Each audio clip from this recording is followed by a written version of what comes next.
जय हिंद दोस्तों। देखिए अभी जो एनटीपीसी का वैकेंसी निकला हुआ है तो उस पे इंटर लेवल का 4 प्रकार का वैकेंसी है, ठीक है, और ग्रेजुएशन लेवल का 5 प्रकार का वैकेंसी है। तो इस वीडियो में हम लोग ये जानने वाले हैं ना कि इस पे कौन कौन सा पोस्ट है जिस पे टाइपिंग नहीं होगा, क्योंकि बहुत सारे स्टूडेंट चाहते हैं कि हम टाइपिंग वाला पोस्ट नहीं भरेंगे क्योंकि टाइपिंग वो देना नहीं चाहते, और बहुत सारे स्टूडेंट चाहते हैं कि हम टाइपिंग देंगे। साथ ही साथ विद्यार्थी ये भी कंफ्यूजन में है कि कितना फॉर्म भरना होगा, 1 ठो 2 ठो या अलग अलग भरेंगे या फिर एक ही में सब हो जाएगा। तो इस वीडियो में बहुत सारा बात हम आपको बताएंगे। 12th लेवल का कौन कौन सा पोस्ट है, ग्रेजुएशन लेवल का कौन कौन सा पोस्ट है, क्या इसमें आईटीआई लगेगा कि नहीं लगेगा। तो वीडियो पर अंत तक बने रहिएगा, हम आपको बढ़िया से समझा देंगे कि आखिर इसका क्या सिस्टम है, ठीक है। देखिए दोस्तों, अभी आप लोगों के लिए सबसे बढ़िया वैकेंसी निकल के आ रहा है railway RRB NTPC non technical popular category recruitment 2024। Railway में दोस्तों यदि सीधी सी भाषा में बोलें तो सबसे बढ़िया वैकेंसी होता है एनटीपीसी, क्योंकि ये वैकेंसी क्या होता है, इस पे आपको ऑफिस में काम करना पड़ता है, इस पे मतलब भारी भरकम सामान वगैरह उठाना नहीं पड़ेगा, ठीक है। कहने का मतलब जो रेलवे ग्रुप डी में लोगों को काम मिलता है, रेलवे ग्रुप डी वाले अक्सर शिकायत करते हैं कि हम लेबर बन गए हैं, मुझे यहाँ काम मिल रहा है, मुझे वहाँ काम मिल रहा है, ट्रैवल करना पड़ रहा है, क्योंकि वो ग्रुप डी है, जो पोस्ट है वो काम तो करना ही पड़ेगा, लेकिन आप चाहें तो मेहनत करके ऊंचा पोस्ट भी ले सकते हैं। तो ये दोस्तों काफी गोल्डन चांस है आप लोगों के लिए, ठीक है। एनटीपीसी, ऐसा कोई स्टूडेंट नहीं होगा जो रेलवे का तैयारी करता होगा और एनटीपीसी नहीं भरेगा, सब भरेगा। तो एनटीपीसी में आपको सिलेक्शन लेना चाहिए, मेरे हिसाब से काफी बढ़िया वैकेंसी होता है। देखिए दोस्तों, अब हम आपको रेलवे एनटीपीसी की सबसे बेस्ट तैयारी के लिए दोस्तों सबसे बेहतरीन बुक बताते हैं, जो कि आती है दोस्तों किरण इंस्टीट्यूट की तरफ से। ये दोस्तों सीबीटी 1 की तैयारी के लिए आपका वॉल्यूम 1 है, जिसपे आपका टोटल 60 सेट दिया गया है। 2021 का दोस्तों टीसीएस का जितना भी प्रीवियस ईयर का क्वेश्चन है ना, सारा का सॉल्व पेपर आपको इसमें मिलेगा विद डिटेल एक्सप्लेनेशन के साथ। साथ ही साथ दोस्तों इसका वॉल्यूम 2 भी आता है, जैसा कि आप स्क्रीन में देख रहे हैं। इस पे आपका 61 से लेकर के 129 तक आपका टोटल सेट दिया है सीबीटी 1 के लिए। 2021 का दोस्तों सारा टीसीएस का प्रीवियस ईयर क्वेश्चन का सेट इस पे दिया गया आंसर के साथ। इसके साथ साथ दोस्तों आप सामान्य जानकारी, सामान्य विज्ञान का बुक ले सकते हैं, जिस पे आपको 3790 प्लस आपको ऑब्जेक्टिव क्वेश्चन का कलेक्शन देखने को मिलेगा, जिस पे दोस्तों 1996 से लेकर के अभी तक का सारा क्वेश्चन आपको इस पे देखने को मिल जाएगा। साथ ही साथ दोस्तों यदि आप सीबीटी 2 का तैयारी करना चाहते हैं, क्योंकि दोनों का सिलेबस एक ही है, थोड़ा सा क्वेश्चन दोस्तों ज्यादा कर दिया है, तो दोस्तों इस पे आपको 18 सेट देखने को मिल जाएगा सीबीटी 2 के लिए। 100% सॉल्यूशन विद डिटेल एक्सप्लेनेशन के साथ इस पे दिया गया। इसके साथ ही साथ दोस्तों किरण इंस्टीट्यूट की रीजनिंग की भी बुक आती है, जिसपे 8700 से ज्यादा आपको ऑब्जेक्टिव क्वेश्चन का कलेक्शन देखने को मिल जाएगा।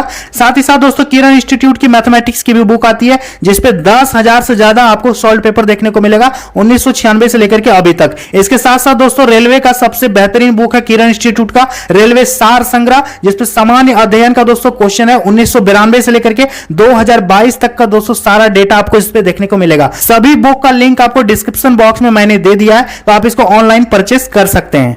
टोटल सीट दोस्तों 10,884 ही है। उम्मीद तो जताया जा रहा था कि बहुत ज्यादा सीट आएगा, लेकिन फिलहाल 10,000 ही सीट है, 10,884।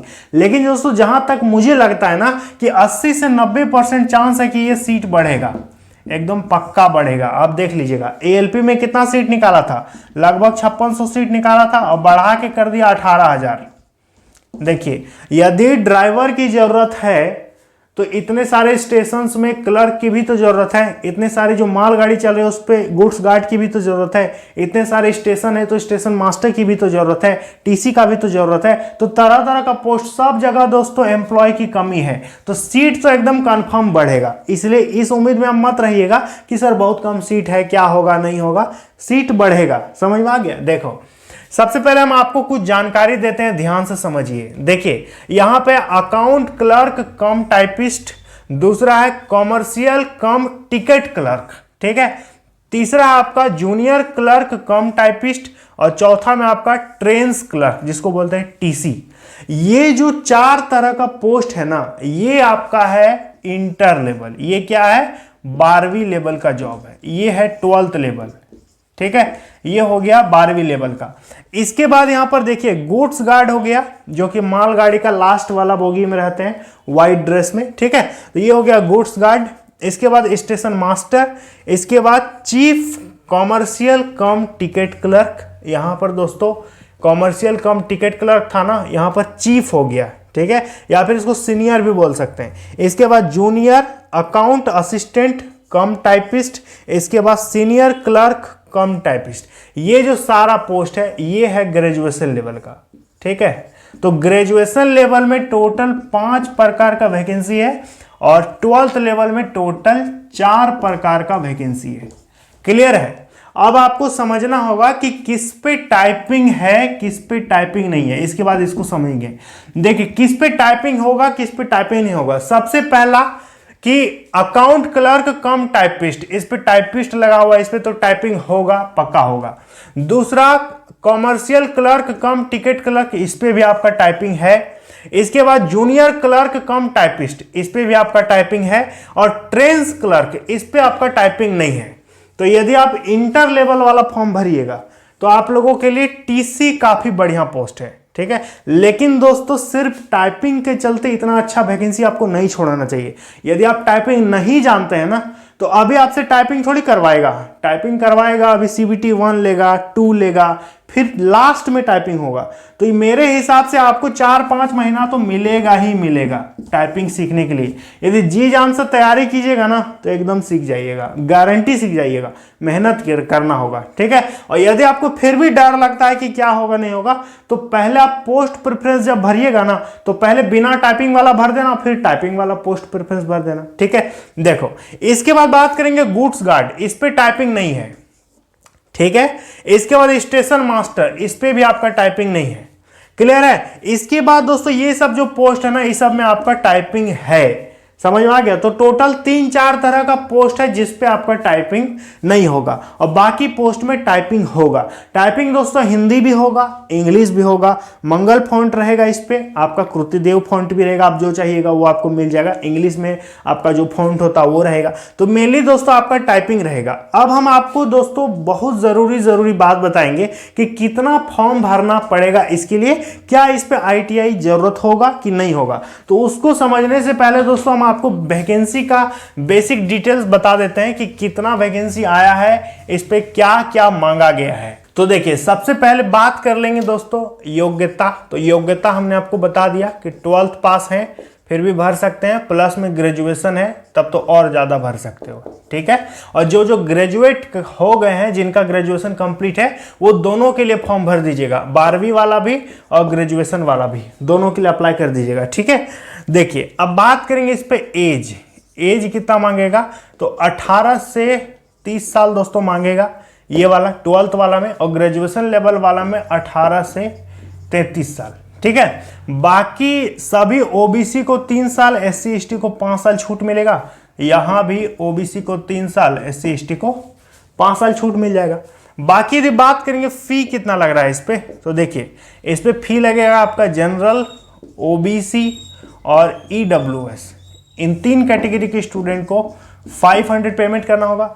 बाकी यदि आप SC होंगे, ST होंगे या फिर महिला होंगे तो आपका कितना पैसा लगेगा, 250, ठीक है। हालांकि ये पैसे वापस हो जाते हैं, 100 रुपया रेलवे रखती है, 400 रुपया आपको वापस कर देती है बाद में, ठीक है। अब हम बात करेंगे दोस्तों इसका अप्लाई डेट। तो देखिए दोस्तों अप्लाई डेट अभी नोटिस में तो नहीं बताया गया, लेकिन ये फॉर्म अगस्त में आ जाएगा, ठीक है, पक्का 100% अगस्त में इसका अप्लाई चालू हो रहा है। एकदम मजाक में मत लीजिएगा, सीरियसली बोल रहे हैं, अगस्त में इसका फॉर्म आ जाएगा। प्रिपरेशन आप करते रहिए, अभी शॉर्ट नोटिफिकेशन वगैरह आ रहा है। ऐसे तो लिखा है कि जुलाई से सितंबर के बीच कभी भी आ जाएगा NTPC, कैलेंडर देखे हो ना रेलवे का, तो यही है। अब बात करेंगे सिलेक्शन का प्रक्रिया क्या रहता है इस पे। देखिए सिलेक्शन प्रोसेस, सिलेक्शन प्रोसेस बहुत सिंपल है। पहले आपका CBT 1 होगा, इसके बाद आपका CBT 2 होगा, फिर आपका वही स्किल टेस्ट जिसको बोलते हैं टाइपिंग टेस्ट। यही 3 चीज होता है।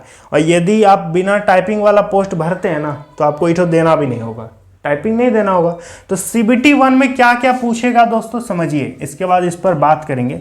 CBT 1 की यदि बात करेंगे दोस्तों, इसका सिलेबस क्या रहेगा, तो इस पे 100 क्वेश्चन पूछेगा, 100 नंबर, प्रत्येक क्वेश्चन 1-1 नंबर।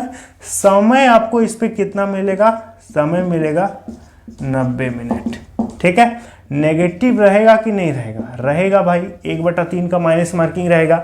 इस पे मेनली 3 सेक्शन से क्वेश्चन पूछता है, रीजनिंग, मैथ और तीसरा में रहेगा आपका जीके। देखो रीजनिंग से पूछेगा 30 क्वेश्चन, मैथ से पूछेगा 30 क्वेश्चन और जीके से पूछेगा 40 क्वेश्चन। तो टोटल कितना हो गया?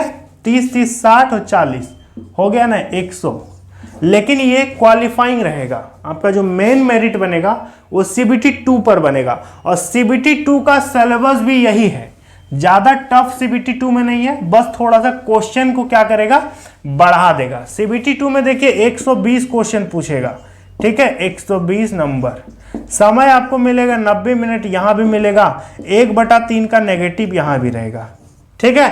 और रीजनिंग से यहां पर 35 क्वेश्चन पूछेगा, मैथ से पूछेगा 35 क्वेश्चन और जीके और करंट अफेयर्स मिला के पूछेगा 50 क्वेश्चन। तो 120 क्वेश्चन हो गया, 120 नंबर। ये हो गया CBT 2 का सिलेबस, ठीक है।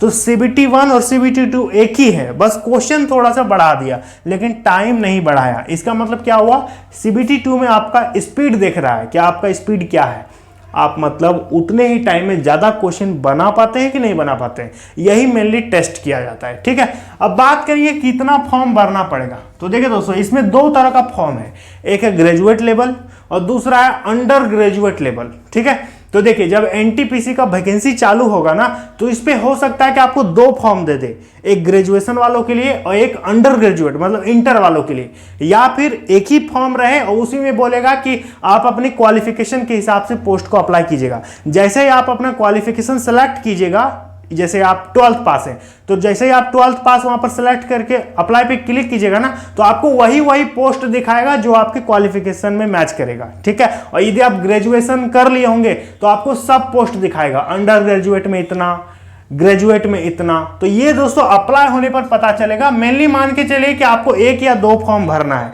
यदि 12th पास है तब तो 1 ही फॉर्म भरोगे और यदि ग्रेजुएट हो तब तो 2 फॉर्म भरोगे, ठीक है। देखो ये बाद में पता चलेगा कि इसमें टाइपिंग है कि इस पे टाइपिंग नहीं है, ये हमने आपको बता दिया। 12th लेवल कौन कौन सा पोस्ट है, ग्रेजुएशन लेवल कौन कौन सा पोस्ट है, हमने आपको बता दिया। क्या इसमें ITI लगेगा? तो देखिए इस पे ITI का जरूरत नहीं है, ITI का जरूरत ग्रुप डी में पड़ेगा जो कि अक्टूबर में आएगा, ठीक है। अभी NTPC में ITI का काम इस पे नहीं पड़ेगा, समझ में आ गया। तो काफी बढ़िया वैकेंसी है, जितने भी आर्ट साइंस कॉमर्स स्टूडेंट हैं सभी इस पे अप्लाई कर पाएंगे, ठीक है। बाकी रेलवे का जो भी वैकेंसी निकलता है ना, जैसे कि ALP बहुत सारे स्टूडेंट नहीं भर सके, ग्रुप डी को भी बहुत सारे स्टूडेंट नहीं भर पाएंगे, तो तरह तरह का कंडीशन हो जाएगा। तो लेकिन इस पे है सब लोग भर पाएंगे, ठीक है। अब RPF बहुत सारा स्टूडेंट नहीं भरा, किसी का हाइट नहीं था, किसी का चेस्ट नहीं था, लेकिन इसमें वैसा कुछ नहीं है। मेहनत करना होगा, सिलेक्शन आपका रखा हुआ है, बस थोड़ा बहुत ध्यान देना पड़ेगा, ठीक है। और जब भी वैकेंसी आएगा दोस्तों हम आपको वीडियो बना के अपडेट दे देंगे, चैनल को सब्सक्राइब करके रखिएगा। तो चलिए मिलते हैं अगली वीडियो में, जय हिंद।